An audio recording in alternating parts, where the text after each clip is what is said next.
ചേട്ടൻ വരണം, നമ്മൾ ഒരുമിച്ചിരിക്കുള്ളൂ. ഞാൻ 11 മണിക്ക് ഉറക്കം എണീറ്റിട്ട് ഞാൻ ചെന്നിട്ട് നോക്കിയപ്പോൾ ഇവരൊക്കെ വേവിച്ച് തന്നു. അപ്പോൾ അതൊക്കെ എൻ്റെ 18ാമത്തെ വയസ്സിലാണ്. എനിക്ക് 17.5 വയസ്സ്, എൻ്റെ +2 കഴിഞ്ഞപ്പോൾ എനിക്കൊരു കല്യാണ ആലോചന വന്നു. 30 വയസ്സുള്ള ഒരു അങ്കിൾ. അതെന്താടി 30 വയസ്സ് കഴിഞ്ഞാൽ നിനക്ക് അങ്കിള്? അങ്ങനെയാണെങ്കിൽ 2 വർഷം കൂടി കഴിയുമ്പോൾ നീ ഒരു ആന്റിയാവും, പിന്നെ 2 വർഷം കൂടി കഴിയുമ്പോൾ നീ ഒരു അമ്മച്ചിയോ. നിനക്കും 10-27 വയസ്സായില്ല, 30 വയസ്സുകാരാ നിനക്ക് പൊച്ചോ? അതന്നെയാടി അങ്ങനെ ഒരു ഇത്. എനിക്ക് 30 ആയില്ല, I am still studying youth. അത് വിട്, അതല്ല ഇവിടുത്തെ വിഷയം. പക്ഷെ നീ 30 വയസ്സായ ആൾക്കാരെ പുച്ഛിക്കുമ്പോൾ അത് അത്ര ഫെയർ അല്ല. ക്ലാമിക്കങ്ങ എന്തായാലും ഏറി പോകുമ്പം നല്ലതാണ് വെളുപ്പിക്കാനായിട്ട് ഒരു ഇന്റർവ്യൂ. വളരെ നല്ലൊരു തീരുമാനമാണ്. ഇപ്പോൾ കുറച്ച് ദിവസമായിട്ട് എയറിലാണല്ലോ. ആ സ്ഥിതിക്ക് പണ്ട് ഞാൻ വന്ന വഴികളും കല്ലും മുള്ളും നിറഞ്ഞ എൻ്റെ ജീവിതവും ജീവിത മാർഗങ്ങളൊക്കെ പറഞ്ഞിങ്ങനെ ബോൾഡ് ആൻഡ് സ്ട്രോങ് ആയിട്ട് ഞാൻ വന്നതും ഒക്കെ ഇങ്ങനെ നാട്ടുകാരടുത്ത് പറഞ്ഞുകൊണ്ട് ഒരു ഇന്റർവ്യൂ കൊടുക്കുന്നത് വളരെ നല്ല തീരുമാനമാണ്. അങ്ങനെ ഇന്റർവ്യൂ കൊടുക്കുന്നത് കൊണ്ടുള്ള ബെനിഫിറ്റ് എന്താണെന്ന് ചോദിച്ചു കഴിഞ്ഞാൽ ആൾക്കാർ ഏറി നിൽക്കുന്ന സംഭവം മറന്നിട്ട് ഇത്രയൊക്കെ കഷ്ടപ്പെട്ടാണല്ലോ എൻ്റെ ഗംഗമോള് വന്നത്. ഗംഗേ ഈ ഒരു സെറ്റപ്പിൽ ആൾക്കാർ ചിന്തിക്കാൻ തുടങ്ങും. അതിനെ തുടർന്ന് പതുക്കെ എയറിൽ കയറിയത് ആൾക്കാരങ്ങ് മറക്കും. പക്ഷെ നമ്മളിവിടെ ഇരിക്കുമ്പോൾ ഓർമ്മിപ്പിക്കാൻ ആളുണ്ട് എന്നുള്ളൊരു കാര്യം മനസ്സിലാക്കണം. അതുപോലെ ഇന്റർവ്യൂവിലും നീ നിന്റെ ബോൾഡ്നെസ്സും സ്ട്രോങ്നെസ്സും ഒക്കെ കുറേ പറയുന്നുണ്ട്. പക്ഷെ അതിൻ്റെ ഇടയിൽ നീ 30 വയസ്സായമാർക്കിട്ട് ഉണ്ടാക്കുന്നുമുണ്ട്. നമുക്കങ്ങനെ കുറച്ച് കാര്യങ്ങൾ സംസാരിക്കാനുണ്ട്, കുറച്ചധികം കാര്യങ്ങൾ. ഗ്ലാമിങ് ഗംഗയെ പറ്റിയിട്ട് നിങ്ങളുടെ അഭിപ്രായം എന്താണ്? എനിക്ക് അത്യാവശ്യം ഇഷ്ടം ഉണ്ടായിരുന്ന ഒരാളാണ്, അങ്ങനെ പറയാൻ പറ്റത്തുള്ളൂ. കാരണം ഒരുപാട് സ്ട്രഗിൾ ചെയ്ത് ലൈഫിൽ ഒന്നുമില്ലായ്മയിൽ നിന്നും ഒറ്റയ്ക്ക് വഴിവെട്ടി വന്നവൾ, ഒരു സ്ട്രോങ് ലേഡി. അതുപോലെ തന്നെ 10-27 വയസ്സ് ആയിട്ടുള്ളൂ. ഈ ഒരു പ്രായത്തിൽ തന്നെ ഇത്രയും ഫിനാൻഷ്യലി സെറ്റിലായി അടിപൊളിയായിട്ടായി സ്വന്തമായിട്ട് കല്യാണമൊക്കെ സ്വന്തമായിട്ടൊക്കെ നടത്തി കുടുംബം തന്നെ വേറെ ലെവലാക്കി. അവളുടെ അച്ഛൻ്റെ ആ ഒരു ചരിത്രമൊക്കെ അവൾ തന്നെ മുന്നേയൊക്കെ പറഞ്ഞിട്ടുണ്ട്. എന്നാൽ അവളെ അമ്മയെ നോക്കി അവൾ സ്ട്രോങ് ആയിട്ട് അടിപൊളിയായിട്ട് വളർന്ന് ഇന്ന് ഈ ലെവലിൽ എത്തിയിട്ടുണ്ടെങ്കിൽ അത് അവളുടെ കഴിവ് തന്നെയാണ്. പക്ഷെ നമുക്ക് ചിലപ്പോൾ ചില കഴിവുകൾ ഇങ്ങനെ ഏറി വരുമ്പോൾ നമ്മൾ കഴിവേറികളായി മാറും. കഴിവേറിയവരാണ് കഴിവേറികളായി മാറുന്നത്. അങ്ങനെ നമുക്ക് തന്നെ സ്വയം ഒരു അഹങ്കാരം എവിടെയെങ്കിലും തോന്നിക്കഴിഞ്ഞാൽ അവിടെ നമ്മളുടെ നാശം തുടങ്ങിയെന്നാണ് ഞാൻ മനസ്സിലാക്കുന്നത്. അല്ല, ഞാൻ ഒരു സംഭവമാണ്, ഞാൻ ഒരു കില്ലാടിയാണ്, ഞാൻ ഒരു കില്ലാടിയാണ് എന്നൊക്കെ പറഞ്ഞ് നമുക്ക് തന്നെ ഒരു തോന്നൽ തോന്നിക്കഴിഞ്ഞാൽ നമ്മളവിടെ തീർന്നെന്നാണ് മനസ്സിലാക്കുന്നത്. എനിക്ക് പലരും മെസ്സേജ് അയക്കാറുണ്ട്, എന്നെക്കൊണ്ട് പറ്റുന്നതൊക്കെ ഞാൻ റിപ്ലൈ കൊടുക്കാറുണ്ട്. റിപ്ലൈ കൊടുക്കുമ്പോഴും റിപ്ലൈ പ്രതീക്ഷിച്ചില്ല, അതിലിങ്ങനെ ഇത്രയും ഫ്രണ്ട്ലി ആയിട്ട് സംസാരിക്കുമെന്ന് പ്രതീക്ഷിച്ചില്ല. ഇങ്ങനെയൊക്കെ എന്നോട് പലരും പറയാറുണ്ട്. അപ്പം ഞാൻ അങ്ങോട്ട് വയ്ക്കും, നമ്മുടെ ഉണ്ണിക്കണ്ഠൻ മംഗലണ്ടൻ പറഞ്ഞ പോലെ ഞാൻ ആരായിട്ടാ ഈ ഒരു സെറ്റപ്പ്. നമ്മൾ വലുതായെന്ന് നമുക്ക് തോന്നിക്കഴിഞ്ഞാൽ തീർന്നു. വലുതായെന്നൊക്കെ ഇപ്പോൾ നമുക്ക് സെറ്റിലാണ്, നമ്മൾ അടിപൊളിയായിട്ട് ലൈഫ് പോകണം എന്നൊക്കെ തോന്നുന്ന പോലെ അല്ല. നമ്മൾ എന്തോ എന്നുള്ളൊരു ഭാവം നമ്മുടെ ഉള്ളിലേക്ക് വന്നു കഴിഞ്ഞാൽ നമ്മുടെ നാശം എന്നേ ഞാൻ പറയത്തുള്ളൂ. അത് ഞാൻ മനസ്സിലാക്കിയൊരു കാര്യമാണ്. ഓക്കെ, എന്തായാലും നമുക്കൊരു അരുവിന്ന് തുടങ്ങാം. കുറച്ചധികം കാര്യങ്ങൾ ഈ ലക്കം നമുക്ക് കാണാനുണ്ട്. ഗ്ലാമിക് ഗംഗയുടെ ഇന്റർവ്യൂവിൽ നിന്നും തുടങ്ങാം. പറഞ്ഞാട്ടെ, പോന്നട്ടെ, വന്നാട്ടെ. അങ്ങനെയൊക്കെ വേറെ ഉണ്ട്, പക്ഷെ അത് നടന്നിട്ട് പറയാം. ഇതിപ്പോ എനിക്ക് ഗംഗയുടെ പല ഡിസിഷൻസും എനിക്ക് ഭയങ്കര ഇഷ്ടമാണ്. അതായത് വീട് വെച്ച മിടുക്കിയായിട്ടുള്ള ഒരു പെൺകുട്ടി, അമ്മേനെ ഈ പറഞ്ഞ കാറിൽ കൊണ്ടുപോയി സർപ്രൈസ് കൊടുത്തൊരു പെൺകുട്ടി, അതൊക്കെ അതെ കുറെ നല്ല ബോൾഡ് ആയിട്ടുള്ള കാര്യങ്ങൾ, അല്ലെങ്കിൽ ലൈഫിൽ സ്ട്രഗിൾ ചെയ്തെന്ന കാര്യങ്ങളൊക്കെ വിളിച്ചു പറഞ്ഞ് ഇന്റർവ്യൂവിൽ ഇങ്ങനെ കൊഴുപ്പിച്ചെടുക്കുകയാണ്. ഇങ്ങനെ കൊഴുപ്പിച്ചെടുക്കുമ്പോൾ ഇത്രയും സ്ട്രഗിൾ ചെയ്ത് ഒരു കുട്ടിയാണല്ലേ, ആ കുട്ടിയാണ് ഇപ്പൊ ഇങ്ങനെ ഹെയ്റ്റ് കേട്ടോണ്ടിരിക്കുന്നതെന്ന് പറഞ്ഞ് കുറെ പേരുടെ മനസ്സങ്ങോട്ടല്ലേ. അതിന് വേണ്ടിയിട്ടുള്ള ഒരു സെറ്റപ്പാണ് ഈ ഇന്റർവ്യൂ ആയിട്ടാണ് എനിക്ക് മനസ്സിലായിട്ടുള്ളത്. സത്യം, ഇത് ചിലപ്പോൾ ആ ചാനലുകാർ ഇന്റർവ്യൂവിന് വിളിച്ചപ്പോൾ ഗ്ലാമി വിചാരിച്ചാണ് ഇപ്പം എന്തായാലും എന്നെ പോയിട്ട് ഞാൻ സ്വയമേ ഒന്ന് വെളുപ്പിക്കാം, ഞാൻ തന്നെ എന്നെ സ്വയമേ ഒന്ന് ക്ലെൻസ് ചെയ്തെടുത്തു കഴിഞ്ഞാൽ ഇവിടെ നിന്ന് ഞാൻ വെളുക്കും, പിന്നെ ഞാൻ വെളുത്തു കഴിഞ്ഞാൽ പിന്നെ ഞാൻ കറക്കത്തില്ല. ഈ ഒരു സെറ്റപ്പ് അത് ആ മൂഡ് പിടിച്ചങ്ങ് പോവാന്ന് പറഞ്ഞ് ഡാർക്ക് ആവാണ്ട് സീൻ കോൺട്രാക്കിയിട്ട് കയറാന്നുള്ള ഒരു മൈൻഡിലാണ് ഗംഗ ഇപ്പൊ കൊണ്ട് ഇന്റർവ്യൂ കൊടുത്തത്. ഏത് പൊട്ടൻ മനസ്സിലാവും, ഞാൻ ഒരു പൊട്ടനല്ലേ. ഭയങ്കര ഇഷ്ടം. അതുപോലെ വിവാഹത്തിന് എടുത്തൊരു തീരുമാനമായിരുന്നല്ലോ, അതായത് സ്വർണം വേണ്ട. അതായത് ഞാൻ ആരുടെ എൻ്റെ വീട്ടുകാരെ കഷ്ടപ്പെടുത്തിക്കൊണ്ടുള്ള ഒരു സ്വർണം വാങ്ങിച്ചുകൊണ്ട് കല്യാണം കഴിക്കണം എന്നുള്ളൊരു നല്ല തീരുമാനം, മികച്ച തീരുമാനം. അത് കുറേ പെൺകുട്ടികൾക്കെങ്കിലും മാതൃകയാക്കാൻ പറ്റിയ തീരുമാനം. ഇതുപോലെ ഓക്കെ, നല്ല തീരുമാനമാണ് ഈ സ്വർണം കൊടുക്കാണ്ട് കല്യാണം കഴിക്കുക. അതൊക്കെ ഓരോരുത്തർ ഇഷ്ടമാണ്. നല്ല തീരുമാനം എന്ന് ഞാൻ അങ്ങോട്ട് പറയത്തില്ല, അത് ഓരോരുത്തരുടെ ഇഷ്ടമാണ്. ഇപ്പോൾ സ്വർണ്ണത്തിനൊക്കെ ഒന്നാതെ നല്ല റേറ്റ് ഉണ്ട്. 1 പവൻ വാങ്ങണമെങ്കിൽ തന്നെ 1 ലക്ഷത്തിന് പുറത്തു പോകും. അപ്പോൾ സ്വർണം എന്ന് പറയുന്നത് പാവപ്പെട്ടവർക്ക് സത്യം പറഞ്ഞാൽ ഇന്നൊരു വലിയ ബാധ്യതയായി മാറിയിട്ടുണ്ട്. കല്യാണം കഴിപ്പിച്ച് പെൺമക്കളെ വിടുമ്പോൾ 10-25 പവൻ സ്ത്രീധനങ്ങൾ കൊടുത്ത്, നമ്മൾ എത്രയൊക്കെ സ്ത്രീധനം തേങ്ങ കോല എന്ന് പറഞ്ഞു കഴിഞ്ഞാൽ ഇവിടെ കൊടുക്കലും വാങ്ങലും ഉണ്ട്. അങ്ങനെ സ്ത്രീധനം കൊടുക്കാൻ പൈസ ഇല്ലാണ്ടും അങ്ങനെയൊക്കെ വളരെ ബുദ്ധിമുട്ട് അനുഭവിക്കുന്ന ഒരു കാലഘട്ടമാണ്. പ്രത്യേകിച്ച് സ്വർണത്തിൻ്റെയൊക്കെ കേസിൽ പൈസ കൊടുക്കുന്നതിനേക്കാളും മെനക്കേടാണ് ഇപ്പം ഇത്ര പവൻ സ്വർണം കൊടുക്കുക. കാരണം സ്വർണത്തിൻ്റെ റേറ്റ് ആ ലെവലിൽ കയറിയിട്ടുണ്ട്. അതുകൊണ്ട് സ്വർണം കൊടുക്കാണ്ട് കല്യാണം കഴിക്കുന്നതൊക്കെ പറ്റി അതൊക്കെ ഓരോരുത്തർ ഇഷ്ടമാണ്. ഇപ്പം നിങ്ങൾ പ്രേമിച്ച് കല്യാണം കഴിക്കുന്നു, അപ്പം നിങ്ങൾക്ക് സ്വർണം തേങ്ങയൊന്നും ചിലപ്പോൾ നിങ്ങൾക്ക് നെവർ മൈൻഡ് സാധനമായിരിക്കും. എന്തായാലും വോട്ടവർ നിങ്ങളുടെ ഇഷ്ടം, നിങ്ങളുടെ കാര്യം എന്തോ ആയിക്കൊണ്ടോട്ടെ. പക്ഷേ ഇതിൻ്റെ ഇടയിലും ജനറലൈസ് ചെയ്തിട്ട് തിരുവനന്തപുരം കൊല്ലം ഏരിയ ഫുള്ള് ഇങ്ങനെയാണെന്നുള്ള രീതിയിൽ ഒരു ടോക്ക് സംസാരിക്കുന്നുണ്ട്. അതെനിക്ക് യോജിപ്പില്ല. അങ്ങനെയാണെങ്കിൽ ഇതേ തിരുവനന്തപുരത്തുള്ളതല്ലേ ഗംഗ സ്വർണം കൊടുക്കാണ്ടല്ലേ ഇപ്പം കല്യാണം കഴിച്ചത്. ആ സ്ഥിതിക്ക് തിരുവനന്തപുരം കൊല്ലം മൊത്തം ഇങ്ങനെയാണെന്നുള്ള രീതിയിൽ ജഡ്ജ് ചെയ്ത് സംസാരിക്കില്ല. പല ആൾക്കാരും ഇങ്ങനെ ചെയ്യാറുണ്ടെന്ന് പറഞ്ഞിരുന്നെങ്കിൽ വീണ്ടും, അല്ലാതെ തിരുവനന്തപുരം കൊല്ലം സൈഡ് മൊത്തം സ്വർണം വാങ്ങിയിട്ടുള്ള രീതിയിലുള്ള ആ ഒരു സംസാരം എനിക്ക് ഫെയറായിട്ട് തോന്നില്ല. ബാക്കി കല്യാണത്തെ പറ്റി വന്ന സമയത്ത്, കല്യാണത്തെ പറ്റി ആലോചിച്ച സമയത്ത് എന്തൊക്കെ ഡിസിഷൻസ് ആയിട്ട് തരുന്നത്? ഇതുപോലെ സ്വർണം പോലെ തന്നെ ഇത് വേണ്ട അല്ലെങ്കിൽ ഇങ്ങനെ ചെയ്യണം എന്നൊക്കെയുള്ള ഡിസിഷൻ എന്തൊക്കെയായിരുന്നു കല്യാണത്തെ പറ്റി? ഞാൻ പറയാം, ആദ്യം ഞാൻ എടുത്ത സ്വർണം വേണ്ട. അത് ഇനി ഇപ്പം എടുത്ത തീരുമാനമല്ല. ഇപ്പം എനിക്ക് തോന്നുന്നുണ്ട് സ്വർണത്തിന്റെ വില കൂടിയോണ്ടല്ലേ എന്ന്. ഇല്ല, ഇപ്പം സ്വർണത്തിന്റെ വില മേ ബി ഒരു 5 പവനൊക്കെ വാങ്ങിച്ചിടാൻ ആയിരിക്കാം. പക്ഷെ എന്നാലും ഞാൻ സ്വർണം വേണ്ടാന്ന് വിചാരിച്ചത് എൻ്റെ 18ാമത്തെ വയസ്സിലാണ്.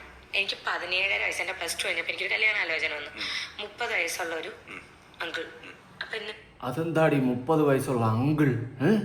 നീ കല്യാണം കഴിക്കാതിരിക്കേ ചെയ്. 30 വയസ്സുള്ള അങ്കിളാ? അതാടി 30 വയസ്സിന് ഇത്ര പുച്ഛം നിനക്ക്? നാളെ നിനക്കാവത്തില്ലേടി ആൻറ്റി? 30 വയസ്സിന് നിനക്ക് പുച്ഛ? നിന്റെ അച്ഛൻ്റെ കാര്യം ചോദിക്കുന്നില്ല, എത്രയോ വയസ്സായി കാണുമല്ലോ. ഓക്കെ, ഞാൻ ചോദിക്കുന്നില്ല, തന്തയ്ക്ക് വിളിച്ചെന്ന് പറയും നീ അവസാനം. സീരിയസ്ലി 30 വയസ്സിന് എനിക്ക് ഇത്ര പുച്ഛോ? 30 വയസ്സായ അങ്കിൾ യൂത്തടാ. 30 വയസ്സായ യൂത്തടാ. 2 വർഷം കൂടെ കഴിഞ്ഞ് എനിക്കും ആവൂടാ. അപ്പം ഞാൻ യൂത്തടാ. ഡേയ് എന്നടാ പണ്ണി വെച്ചിരിക്കേ? 30 വയസ്സിനെ പൊച്ചിച്ച ഈ വീഡിയോ കാണുന്ന 30 വയസ്സുള്ള എത്ര പേരുണ്ട്? എല്ലാം അങ്കിൾ ആൻറ്റി ആക്കിയില്ലേ നീ? 2 വർഷം കഴിഞ്ഞാൽ നിനക്കും ആവൂടി, നീ ആവൂടി അമ്മച്ചി. പൊട്ടുക്കളയാവട്ടെ, ശാപമാണ്. 30 വയസ്സിന് നമുക്ക് പുച്ഛ. എനിക്ക് 17 വയസ്സ് ആ സമയത്ത്. അപ്പൊ പുള്ളിക്ക് പൊന്മുടിയ ഭാഗത്ത് ഇഷ്ടം പോലെ എസ്റ്റേറ്റ് ഉണ്ട്. അപ്പം ആ സമയത്ത് ഇത് മറ്റേ ടീമാ, പ്രേമത്തിലുള്ള സബ്രജില്ലി നടുക്കൊരു മുതല, ആ ഒരു ടീമാ. ഏതോ ടീം കല്യാണം കഴിക്കാവുന്നതായിരുന്നു. പക്ഷെ നീ 30 വയസ്സ് അങ്കിളെന്ന് പറഞ്ഞു. റിലേറ്റീവ് ആണ് കൊണ്ടുവന്നത്. അപ്പം പറഞ്ഞു ഇഷ്ടംപോലെ വസ്തു ഉണ്ട്, പോരെ, നിനക്കിനി എന്ത് വേണം? എൻ്റെ അമ്മയുടെ അടുത്ത് പറഞ്ഞു വസ്തു ഒക്കെ ഉള്ള ഒരാളെ. ഞാൻ വെച്ചാൽ വസ്തു ഉണ്ടെങ്കിൽ അത് അയാൾക്കൊള്ളാം, എന്നെ ബാധിക്കുന്ന കാര്യമല്ല. വസ്തു ഉണ്ടെങ്കിൽ അയാൾക്കൊള്ളാം, എൻ്റെ ഫാമിലിയെ ബാധിക്കുന്ന കാര്യമല്ല അത്. അപ്പം അന്നത് പറഞ്ഞപ്പോഴത്തേക്കും എൻ്റെ അത് ശരിയാണ് കേട്ടോ. പണ്ട് ഈ പറയുന്ന പോലെ അയാൾ ഗൾഫിലുള്ളവനാണ്, അയാൾക്ക് ഇത്ര വസ്തുണ്ട്, ഇത്ര കാര്യമുണ്ട്, ഇത്ര സമ്പാദ്യമുണ്ട്, ഇത്ര വീടുണ്ട്, അതുകൊണ്ട് നമ്മളെ മകൾ അവിടെ സേഫ് ആയിരിക്കും എന്ന് പറഞ്ഞ് കെട്ടിച്ച് വിടും. അവിടെ പോയിട്ട് വേലക്കാരി കണക്കിന് കിടന്ന് അടിമപ്പണിയെടുത്ത് പട്ടിപ്പണിയെടുത്ത് ചാവുള്ള കാര്യമാണ് കേട്ടോ. ഇതൊക്കെ പണ്ട് സംഭവിക്കുന്ന കാര്യങ്ങളാണ്. പിന്നെ പുറമേ നോക്കുമ്പോൾ അവൾ തമ്പുരാട്ടി കണക്കിനിരിക്കും. പക്ഷെ അവിടെ കിടന്ന് പണിയെടുത്ത് ആ ഒരു വീട്ടിൻ്റെ അകത്ത് ഒതുങ്ങിക്കൂടി തീരുന്നതായിരിക്കും ഈ പണം കണ്ട് കല്യാണം കഴിച്ച് പോകുന്ന സ്ത്രീകളുടെ അവസ്ഥ പണ്ട് കാലഘട്ടത്തിൽ. ഇന്നൊക്കെ ഒരുപാട് മാറി. പണ്ടത്തെ കാലഘട്ടത്തിൽ അങ്ങനെ ഒരുപാട് പേരെ പുരുഷന് പണമുണ്ടെന്നും അവന് ഒരുപാട് സ്വത്തുണ്ടെന്നും പറഞ്ഞ് പെമ്പിള്ളാരെ കെട്ടിച്ചു വിടാറുണ്ട്. ഈ പറഞ്ഞ പോലെ പ്രായം കൂടിയവന്മാർക്ക് പ്രായം കുറഞ്ഞ പെമ്പിള്ളാരൊക്കെ കെട്ടിച്ചു വിടുന്ന ഒരു ചരിത്രം ഉണ്ടായിരുന്നു. പഴയ കാലമാണ്. ഓക്കെ, പഴയ കാലമായാലും അങ്ങനെ ഒരു സംഭവം നടന്നിട്ടുണ്ട്. അങ്ങനെ പോകുന്ന പെമ്പിള്ളാരുടെ ജീവിതമൊക്കെ ദുരിതമെന്നാണ് ഞാൻ മനസ്സിലാക്കുന്നത്. ചിലപ്പോൾ നന്നായിട്ട് ജീവിക്കുന്നവർ കാണുമില്ലെന്നല്ല, എങ്കിലും ഒരു 10-80% ദുരന്തമൊക്കെ ആയിട്ട് പോയ ചരിത്രങ്ങളൊക്കെയാണ് ഞാൻ കേട്ടിട്ടുള്ളത്. അങ്ങനെയൊന്നും പണം കണ്ടിപ്പോൾ കെട്ടിച്ചു വിടാതിരിക്കുക, മനസ്സ്, സ്വഭാവം ഇതൊക്കെ നോക്കുക. പിന്നെ ഗവൺമെൻറ് ജോലി എന്ന് പറഞ്ഞുകൊണ്ട് കുറേ വെടല മക്കളുണ്ട്. ഗവൺമെൻറ് ജോലി ഉണ്ടെങ്കിൽ പെണ്ണുങ്ങളെ കെട്ടിക്കുന്ന പറയുന്ന കുറേ തന്തയില്ലാത്ത ടീമുകൾ. അതിൻ്റെ റീസൺ ഗവൺമെൻറ് ജോലി ഇവന്മാരെ തന്തമുണ്ട് എല്ലാവർക്കും വെച്ചിരിക്കുന്നത്. ഇവന്മാർ പറച്ചിൽ കേട്ട് കഴിഞ്ഞാൽ കേരളത്തിലെ മൊത്തം പയ്യന്മാർക്ക് ഗവൺമെൻറ് ജോലി തരുമെന്ന്. ഞാൻ പറയുന്നത് കുറേ വിവരമില്ലാത്ത തന്തയെന്നുള്ളതൊക്കെ ഉണ്ട്. അതായത് പെമ്പിള്ളേർ ഗവൺമെൻറ് ജോലി ഉള്ളവൻ്റെ കെട്ടിക്കൂ, ബാക്കിയുള്ളവന്മാരൊന്നും ജീവിക്കണ്ടേ ഈ ഭൂമിയിൽ? കഷ്ടം. ഗവൺമെൻറ് ജോലി ഉള്ളവന്മാരെക്കാളും അധ്വാനിച്ച് പൈസ ഉണ്ടാക്കുന്ന ആൾക്കാരുണ്ട്. കൂലിപ്പണിക്കൊന്ന് പോകുന്നവന്മാർ ഗവൺമെൻറ് ജോലി ഉള്ളവന്മാരെക്കാളും അധ്വാനിച്ച് പൈസ ഉണ്ടാക്കുന്നവരുണ്ട്. അതുകൊണ്ട് ഗവൺമെൻറ് ജോലി എന്ന് പറഞ്ഞുകൊണ്ട് don't judge by a book by its cover കൂലിപ്പണിക്കാരെ. അതുകൊണ്ട് പണി മറ്റേ അടുത്ത പണി ഉണ്ടെങ്കിലേ കെട്ടിക്കത്തുള്ളൂ. അങ്ങനെ കുറേ വിടല ടീമുകളൊക്കെ ഉണ്ട്. കുറേ അപരാധികളാണ്, അല്ലാണ്ട് എന്ത് പറയാൻ. ഉപ്പനും അമ്മമ്മയും അമ്മയൊക്കെ ടെൻഷൻ, 10 പവനെങ്കിലും ഇട്ട് അയക്കണ്ടേ? അപ്പൊ അവർക്കൊക്കെ ടെൻഷൻ. അവരൊക്കെ എന്തോ തീ വിഴിഞ്ഞ കണക്ക്, ഡ്രാഗണെ പോലെ അവരൊക്കെ പുകയാണ് തുപ്പണം, അങ്ങനത്തെ ഒരവസ്ഥ. അപ്പൊ ഞാൻ പറഞ്ഞു നമുക്ക് സ്വർണം വേണ്ട. അപ്പൊ അന്ന് ഞാൻ തീരുമാനിച്ചാണ്. അപ്പം എനിക്കൊരിക്കൽ എൻ്റെ ലൈഫിൽ വന്ന ഒരാൾ പറഞ്ഞു സ്വർണം വേണം, ഇട്ടേ പറ്റുള്ളൂ എന്ന് പറഞ്ഞു. അപ്പം ഇപ്പോഴൊന്നുമല്ല, ഒരു കല്യാണം ആലോചിച്ച് വന്ന ആളല്ല, അല്ലെങ്കിൽ ബോയ് ഫ്രണ്ട് ആയിട്ടുണ്ടായിരുന്നു. ഓക്കെ, എക്സ് ബോയ് ഫ്രണ്ട് സ്വർണം വേണം, അല്ലെങ്കിൽ ഓടി, അല്ലെങ്കിൽ BMW, അല്ലെങ്കിൽ ബെൻസ്, അല്ലെങ്കിൽ കാറ് വേണം എന്നൊക്കെ പറഞ്ഞ് ഡിമാൻഡ് വെച്ചപ്പോൾ എക്സ് ആയിട്ടുള്ള പയ്യനെ ഒഴിവാക്കി ഈ ഒരു ഡിമാൻഡിന്റെ പേരിൽ. നല്ല കാര്യമാണ്. അങ്ങനെയുള്ളമാരൊന്നും വെച്ചുകൊണ്ട് നടക്കേണ്ട കാര്യമൊന്നുമില്ല. അവന് ഇത്രയൊക്കെ കിട്ടിയേ പറ്റത്തുള്ളൂ. അത് പിന്നെ ഒരു രീതിയുണ്ട്, പൊതുവെ ഒരു രീതിയുണ്ട്. അതായത് ഇത്ര സ്വർണം വേണം, ഇത്ര സമ്പാദ്യം വേണം, അങ്ങനെ. ഞാൻ മനസ്സിലാക്കിയെടുത്തോളം നമുക്ക് സ്വന്തമായിട്ട് ജീവിക്കാനുള്ള വകുപ്പുണ്ടെങ്കിൽ നമ്മൾ ഇതിനൊന്നും കിടന്ന് ആക്രാന്തപ്പെടേണ്ട കാര്യമൊന്നുമില്ല. ഇപ്പോൾ നമ്മൾ എത്ര പറഞ്ഞാലും സ്ത്രീധനം വാങ്ങലും കൊടുക്കലും ഇവിടെ നടക്കും. നമുക്ക് സ്വന്തമായിട്ട് ജീവിക്കാനുള്ള കഴിവുണ്ടെങ്കിൽ പിന്നെ എന്തിനാണ് വേറെ പെൺവീട്ടിൻ്റെ മറ്റേ സമ്പാദ്യത്തിന് വേണ്ടിയിട്ട് കോടിയൊക്കെ വേണ്ടിയിട്ടും കാത്തിരിക്കേണ്ടത്? ഒരു ജീവിതമുണ്ട്, ജീവിക്കട്ടെ. അവരറിഞ്ഞു വല്ലതും തരാണെങ്കിൽ വാങ്ങിച്ചുകൊണ്ട് പോടെ, അല്ലാണ്ട് ഇവിടെ കിടന്ന് അടിയും കൂടി മണ്ണെണ്ണയും മുഞ്ചി അരിയും മുഞ്ചാതെ അവസ്ഥയൊന്നും കാണിക്കാതെ.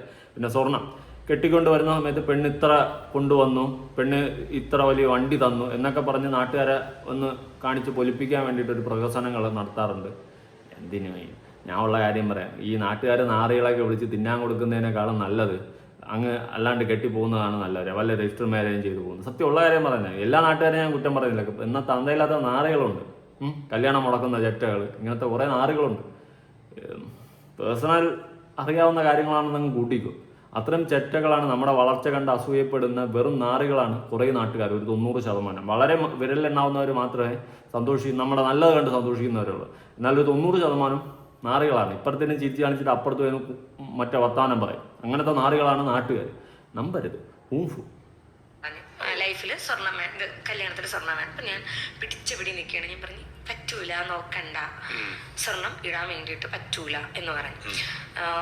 അപ്പം പറഞ്ഞ് ഇല്ല സ്വർണ്ണം വേണ്ട, ഓക്കെ ഫൈൻ, എങ്കിൽ നീ എനിക്കൊരു BMW അല്ലെങ്കിൽ Audi കാർ ഇങ്ങനെ പറഞ്ഞു. അപ്പം ഞാൻ ചോദിച്ചു, എന്താണ് ഇതിന്റെ പിന്നിലുള്ള നിന്റെ ചേതോ വികാരം? സ്വന്തമായിട്ട് കാറ് വാങ്ങാൻ പറ്റാത്തോണ്ടാണോ അതോ ഞാൻ തന്നെ വാങ്ങിച്ചു തരണേന്റെ നിർബന്ധമാണോ എന്ന് ചോദിച്ചു. അപ്പൊ പുള്ളി പറഞ്ഞു, അത് പുള്ളിയുടെ വീട്ടുകാരെ, അമ്മ, അച്ഛൻ, റിലേറ്റീവ്സ് വിചാരിക്കും എൻ്റെ മകനൊന്നും കിട്ടിയില്ല. കാരണം നമ്മുടെ എനിക്ക് ട്രിവാൻഡ്രം, കൊല്ലം, എനിക്ക് ഒട്ടുമിക്ക സ്ഥലങ്ങളിലും ഉണ്ടായിരിക്കുമല്ലേ ശ്രീധന. ട്രിവാൻഡ്രം, കൊല്ലം മാത്രം എടുത്ത് പറയേണ്ട കാര്യമൊന്നുമില്ല. ഇതൊക്കെ എല്ലായിടത്തും ഉള്ളത് തന്നെ. ട്രിവാൻഡ്രത്തിനും കൊല്ലത്തിനും മാത്രം എടുത്ത് പറഞ്ഞു അങ്ങനെ പറയരുത്. ഡോണ്ട് ജഡ്ജ് മൈ ജില്ല, അവർ ജില്ല ഉണ്ടായിരിക്കും. അതായത് കെട്ടിക്കൊണ്ട് വരുമ്പോഴത്തേക്കും നാട്ടുകാരെ അളക്കുന്നത് വരുന്ന റിലേറ്റീവ്സ് ഒക്കെ. ഈ കൊല്ലത്തെ ഒരു നാറി പരിപാടിയാണ്, എനിക്കിഷ്ടമല്ല. അതിപ്പോൾ അവരുടെ ആ ഒരു ഇതാണ്. അതായത് ഈ കല്യാണത്തിൻ്റെ അന്ന് ആൾക്കാർ കൊണ്ടുവന്ന് വരുന്ന പൈസ എഴുതി വെക്കും. ആ ഒരു പരിപാടി കൊല്ലത്തുണ്ട്. എനിക്കത് യോജിപ്പുള്ളൊരു പരിപാടിയല്ല. തമിഴ്നാട്ടിലുണ്ട്. കൈ കിടക്കുന്ന വളയുടെയും കാതിലും ഇത് സ്വർണത്തിന്റെ വെച്ചിട്ടാണ് ആ പെണ്ണിന്റെ ത്രാസ് അവർ അളക്കണത്. അല്ല സ്വഭാവമോ അവളുടെ ക്വാളിറ്റിയോ അവള് എങ്ങനെയാണ് ആ ഫാമിലി ടേക്ക് കെയർ ചെയ്യാൻ പോകണമെന്ന് ഒന്നും നോക്കിയിട്ടല്ല, അവരുടെ ഈ സ്വർണത്തിന്റെയും കുടുംബത്തിന്റെയും ഒക്കെ ഒരു ഇത് വെച്ചിട്ടാണ്, ആ ഒരു ത്രാസ് വെച്ചിട്ടാണ് അവർ അളക്കണത്. ഓക്കെ, അത് ഉള്ള കാര്യമാണ്. അങ്ങനെയൊക്കെ നോക്കാറുണ്ട്. പിന്നെ ഈ പറഞ്ഞ പോലെ തിരുവനന്തപുരം, കൊല്ലം മാത്രമൊന്നുമല്ല, എല്ലായിടത്തുള്ള കാര്യങ്ങളൊക്കെ തന്നെയാണ്. പിന്നെ ഇപ്പോൾ ഒരുപാടൊക്കെ മാറിയിട്ടുണ്ട്. പണ്ടാണ് ഈ സ്ത്രീധനം എന്ന് പറഞ്ഞു കഴിഞ്ഞാൽ അറ്റ് നിൽക്കുന്ന സാധനമാണ്. ഇപ്പം പിന്നെ ഈ പറയുന്ന പോലെ കുറേയൊക്കെ മാറിയിട്ടുണ്ട്. എല്ലാം മാറിയെന്ന് പറയില്ല, എങ്കിലും കുറേ പേരൊക്കെ ഇതുപോലെ സ്ത്രീധനം, സ്വർണത്തിനും പണത്തിനും ഒക്കെ വേണ്ടിയിട്ട് കിടന്ന് കോപ്രായങ്ങൾ കാണിക്കാറുണ്ട്. ഓക്കെ, ബാക്കി ഫാമിലിയെ കാണിക്കാൻ വേണ്ടി നമ്മളുടെ വീട്ടുകാർ എന്റെ ഫാമിലിയിൽ നടന്നൊരു സംഭവമാണ്. അച്ഛനും അമ്മയും കഷ്ടപ്പെട്ട് ലോൺ എടുത്ത് 25 ലക്ഷം രൂപ ലോൺ എടുത്ത് മോളെ കല്യാണം കഴിപ്പിച്ചു വിട്ടു. മോള് പോയി കല്യാണം കഴിച്ചു, ഹസ്ബൻഡിൻ്റെ കൂടെ പുറത്തൊക്കെ പോയി അവർ അങ്ങ് ജീവിക്കുന്നു. ഈ അമ്മ ഒരു കൂലിപ്പണിക്ക് വന്നുകൊണ്ട് അച്ഛൻ വേറൊരു സ്ഥലത്ത് പോകണ്ടേ. ഇവരെ ഈ ആയുസ് മുഴുവൻ 25 ലക്ഷം രൂപ അടയ്ക്കാൻ വേണ്ടിയിട്ട് കഷ്ടപ്പെടണം. അതേസമയം നമുക്ക് സ്വർണം വേണ്ട, ഒന്നും വേണ്ട, അല്ലെങ്കിൽ ഇൻ കേസ് എന്തെങ്കിലും ഉണ്ടെങ്കിൽ ഓക്കെ, നന്മപരമാരി കതർന്നേണ്, കേൾക്കാമെന്നില്ല. ഞാൻ ആദ്യമേ പറഞ്ഞതുപോലെ ഇപ്പോൾ ഉണ്ടായിട്ടുള്ള നെഗറ്റീവിനെ മാറ്റി മറിക്കാൻ വേണ്ടിയിട്ട് ഈ ഇൻ്റർവ്യൂ കൊണ്ട് ഇട്ടിട്ട് അതിൻ്റെ ഇടയിൽ കൂടി ചെറുക്കി അടിച്ചൊരു പരിപാടിയാണ്. ഓക്കെ, ഇൻ്റർവ്യൂ അവിടെ നിൽക്കട്ടെ. ആദ്യമായി അപ്പുവിൻ്റെ വീട്ടിൽ ദോശ ചുടുന്ന ഗംഗ നമുക്കൊന്ന് കാണാം. അച്ചൂടാ, ഞാൻ കുറെ നാളായിട്ടോ ദോശ ഇട്ടിട്ട്. അച്ചൂടാ, ക്യൂട്ട്നെസ് വാരി എറി. എൻ്റെ ക്യൂട്ട്നെസ് ഇത്രയും പോതുമാ, இந்த പൈസ പോതുമാ, ഇന്നാ കൊഞ്ചം വേണമാ ക്യൂട്ട്നെസ്. വയ്യാ, ഓ ആണോ? അയ്യോടാ, ചുടടി ദോശ അങ്ങോട്ട്, ദോശ ചുട്. എന്തിനാ ഇങ്ങനെ ക്യൂട്ട്നെസ് വാരി എറിയുന്നു? ഇത്രയും ക്യൂട്ട്നെസ് വാരി എറിയരുതേ, ഒലിച്ചു പോവും. ആണോ? ഓ വെൽക്കം. അയ്യോ,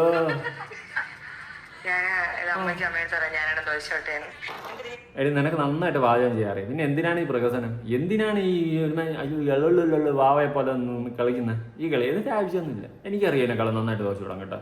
ഇത് ദോശ തന്നെ ഇട്ട്, അതായത് ഇത് ഉണ്ണിയപ്പോലെ അല്ല, ഒരുമിച്ച് കുറേ ദോശ ഒരുമിച്ച് കിട്ടുന്നു. എന്തരോ കാണിച്ചു കൂട്ടി. ഇതല്ല, ഇതിനേക്കാളും നന്നായിട്ട് ഞാനും ദോശ ഇടും കേട്ടോ. സത്യം ഉള്ള കാര്യം പറഞ്ഞു. ചുമ്മാ ഈ പ്രദർശനം കാണിക്കാതെ നീ നല്ലോണം കുക്ക് ചെയ്യും. എൻ്റെ പഴയ വീഡിയോസ് നിന്നെ അറിയാം. എന്നിട്ട് പറയും ഞാൻ ഒരുപാട് നാളായി കുക്ക് ചെയ്തിട്ട് അടുക്കളയിൽ പണിക്ക് കയറിയതായിരിക്കും. ഇപ്പോൾ ഈ വീഡിയോ കാണുന്ന ചിലവർ വിചാരിക്കും എന്തിനാടാ സ്ത്രീകൾ അങ്ങനെ അടുക്കളയിൽ പണിയണമെന്നുള്ള നിയമം നിർബന്ധമുണ്ട്. ഞാൻ പറഞ്ഞില്ലല്ലോ. പിന്നെ ഈ കള്ളത്തനം പറഞ്ഞുകൊണ്ട് ഗുണഗുണമെന്ന് വെട്ടിക്കഴിഞ്ഞാൽ നമ്മൾ എടുത്തിട്ട് പറയും. ഇപ്പം ഞാൻ വീട്ടിൽ ജോലി ചെയ്ത് കൊടുക്കുന്നതാണ്, ഞാൻ പറഞ്ഞിട്ടുണ്ട്. അടുക്കള തീയിടൊന്ന് പേടിച്ച് അമ്മ കൂടുതൽ അടുപ്പിക്കാറില്ല, അത്രേ ഉള്ളൂ. ഒന്നും അറിഞ്ഞൂടാത്ത പോലെ ഇളക്കട്ടാ.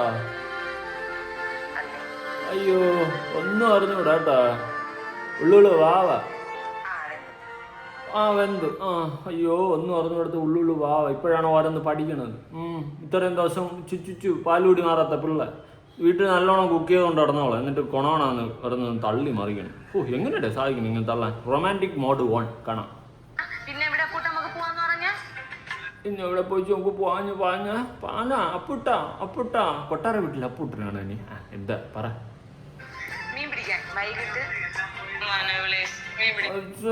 വയലിൽ മീൻ പിടിക്കാൻ പോയടാ. ഒഴിവാണ്, കൂട്ടണസ് ഒഴിവാണ്. കൊള്ളില് വാവയുടെ കൂട്ടണസ് ഒഴിവാണ്. അയ്യോടാ റൊമാൻറ്റിക് ആടാ. വந்தாச்சுடா റൊമാൻറ്റിക് വந்தாச்சுடா. അയ്യോ വந்தாச்சுடா. ഓക്കെ, അപ്പൊ നമ്മള് മീൻ പിടിക്കാൻ വേണ്ടിട്ട് അയ്യോ റൊമാൻറ്റിക്കടാ, റൊമാൻസ്ഡാ. என்னடா கிளாமி கங்கா அண்ட் அப்புக்குட்டாய் ரொமான்டிக்கடா. என்ன ரொமான்ஸ்டா? ഒയ്യാ എല്ലാം പോയി സിറ്റുവേഷൻ പോലെ സമയം നോക്കി സമയത്തിനനുസരിച്ച് എല്ലാം പോയി സിറ്റുവേഷൻ പോലെ നമുക്ക് സമയം നോക്കി സമയത്തിന് പോവാം. കേട്ടാ റൊമാൻറ്റിക്കായിട്ട് പോവാം. മീൻ പിടിച്ചാൻ പോണത്.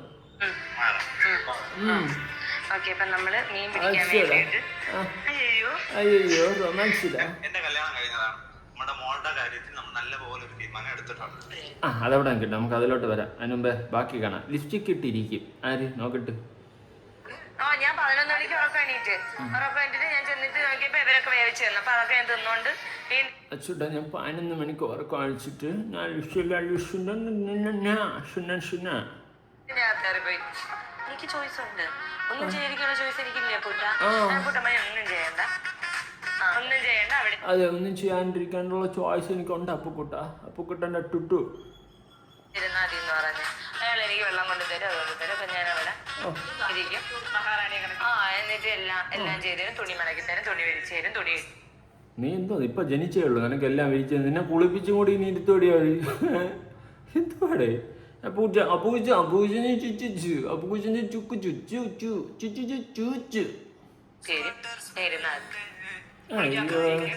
കൂട്ടിയിരിക്കും, എല്ലാം ചെയ്യും.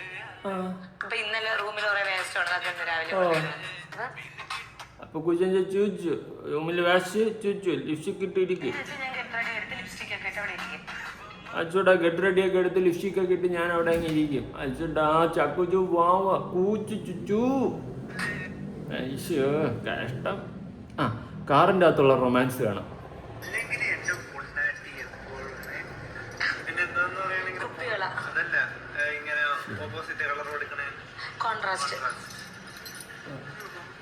അച്ചോടാ റൊമാൻസ്ഡാ.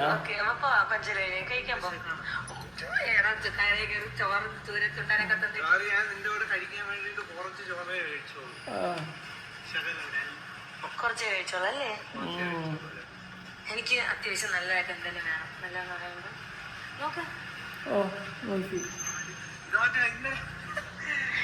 എന്നെ റൊമാൻസ്ഡാ എങ്ങനെയാണ് സാധിക്കുന്നത്? ക്യാമറ ഓൺ ചെയ്ത് വെച്ചിട്ട് നമുക്ക്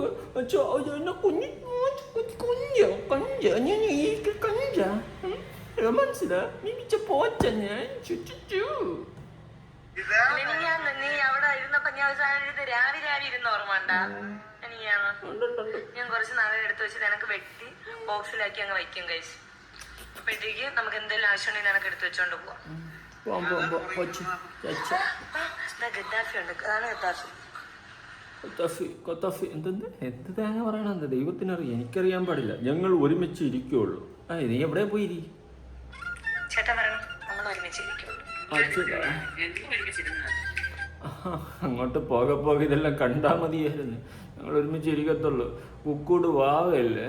എന്തുണ്ട് ഗംഗ? കുറുമ്പ് കൂടുന്നുണ്ടോ? ചെല്ലത്താമര ചെറുചിരി ചുണ്ടിൽ ചുള്ളിയോ ഉള്ളിത്തേരുമായി കനവിട് ഉള്ളിൽ ഓടിയോ.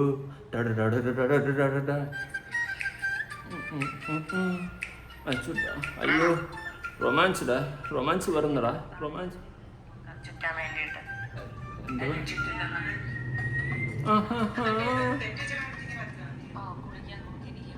അച്ചോടാ ഞങ്ങൾ ഒരുമിച്ച് ഇരിക്കത്തുള്ളൂ. എവിടെയെങ്കിലും പോയി എന്തേലും ചെയ്യ് കോപ്രായങ്ങള്.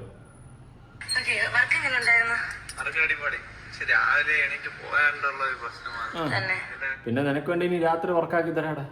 അതേത് വർക്ക്? പാലത്തിന്റെ അടിയിലുള്ള പണിയായിരിക്കും. രാത്രി വർക്ക് വേണമെങ്കിൽ അത് തന്നെ പോയിന്റ് വരും.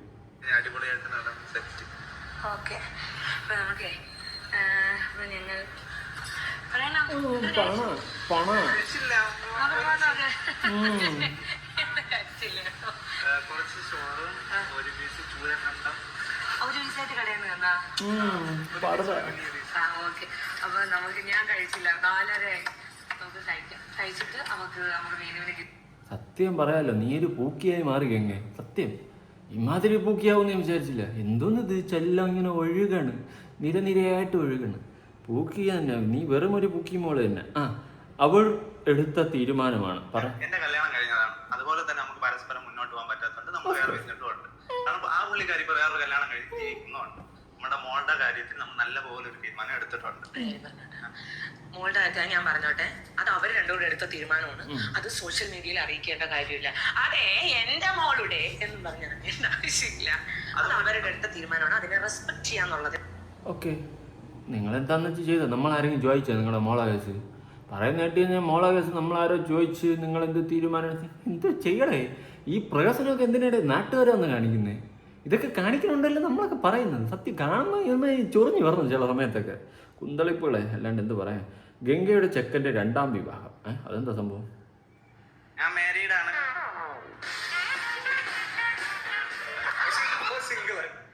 എനിക്കൊരു വൈഫ് ഉണ്ട്, നല്ലൊരു സുന്ദരിയായ മോളുണ്ട്. മോളെ പേര് അമയ ബി. സിംഗിൾ ആണ്. നമ്മളാരും ചോദിച്ചാ നീ മാരീഡ് ആണോ, നിന്റെ മോളെ പേര് നമ്മളാരെങ്കിലും എന്തെങ്കിലും ചോദിച്ചാ? നീയൊക്കെയല്ല എന്ന് പറയണ.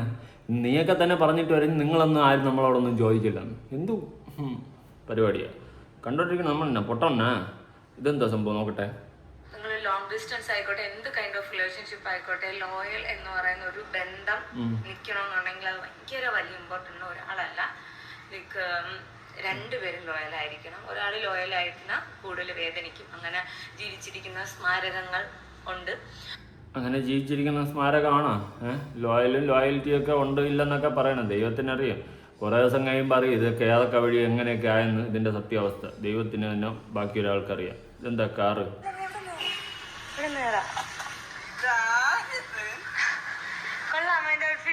അയ്യോ, നിന്റെ ഔട്ട്ഫിറ്റ് ഒന്നും കാണാൻ വയ്യ. എനിക്ക് നീ വയ്യ. ഇത്രയും കണ്ടപ്പോൾ തന്നെ എനിക്ക് തികഞ്ഞു. ഉള്ള കാര്യം പറയാമല്ലോ, അമ്മച്ചിയാണ്. ഞാൻ ഇനി വഴിക്കില്ല, മതി, മടുത്ത്. ഗംഗയുടെ ഗിങ്കി വീഡിയോ ഇങ്ങനെ ഗിങ്കി വീഡിയോ ഇട്ട് കഴിഞ്ഞാൽ എന്തിന് ഒന്നും പറയാനില്ല. എന്തായാലും സ്വയമേ വെളുപ്പിക്കാൻ വേണ്ടിയിട്ട് ഇപ്പോൾ ഏറിപ്പോയതിന് ഒന്ന് മറച്ചു വയ്ക്കാൻ വേണ്ടിയിട്ട് ഒരു ഇൻ്റർവ്യൂ എന്തായാലും കൊടുത്ത് വളരെ നന്നായി. അങ്ങനെ ഒരു ഇൻ്റർവ്യൂ ഉള്ളതുകൊണ്ട് വെളുക്കാൻ പറ്റിയില്ലെങ്കിലും എവിടെ കൂടിയെങ്കിലും എന്തെങ്കിലുമൊക്കെ സംഭവിച്ചെന്ന് വേണമെങ്കിൽ നമുക്ക് കൂട്ടി പറയാം. ഓക്കെ, നിങ്ങളുടെ അഭിപ്രായങ്ങളൊന്ന് താഴെ കമന്റ് ചെയ്യാം. ബൈ.